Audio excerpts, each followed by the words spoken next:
Hi guys! Welcome back to my channel. So, Dasbia update tayo.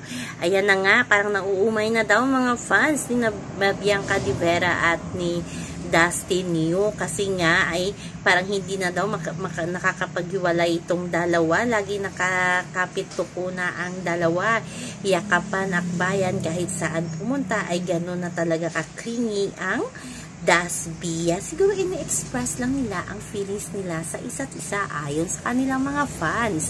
Kaya wag kayong ganyan. Maraming PBB housemate ang nakaranas ng ganon at suwak na suwak sa labas ng bahay ni Kuya. Pero kinikilig talaga, halatang halata na talaga si Bianca Di Vera na nahuhulog na kay Dustin New. Agree ba kayo o disagree? Diba malalaman mo naman yan sa action ng isang babae. At marami na din mga nagbabash kay Bianca na pa-baby daw sa loob ng bahay ni Kuya. Si Dustin New naman, pa-baby at pa-awa effect daw. At love team daw ang hinahanap. Agree ba kayo dyan? Medyo napiko na nga sa kanya si Michael tungkol sa Erwan na yun, natuksuhan ni Bianca, Michael Isner at marami pang iba. Ayon niya kay Michael ay baka gusto niya siya si Erwan. Diba yun ang isa sa mga dahilan kung bakit hindi kinibo ni Dustin itong si Bianca Di Vera. So, abangan na lang natin ang journey at ang pagtitinginan ni Bianca Di Vera at ni Dustin New sa loob ng bahay ni Kuya. At alam ko marami na ding nahatak na mga fans itong dalawa. Sa Twitter nga, meron na nag-aaway yung Dasbia at Wilka.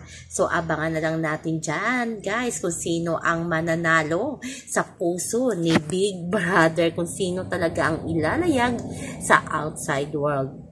Sa kabilang banda, parang bata itong si Bianca Di Vera nang makita niya na pumasok sino ba yan? Ang bago nating housemate. So, tawang-tawa nga ang lahat pa. Sabi nga ni Dustin ay parang bata nang makita ni Bianca si ate niya Cyril. O, diba? Si Cyril Manabat. Ayan ang pumasok. Ayan, vocal ng vocal yan. So, abangan natin. May bangayan ba? Lalo na itong si Shovie, prangka din. Kaya abangan natin yan.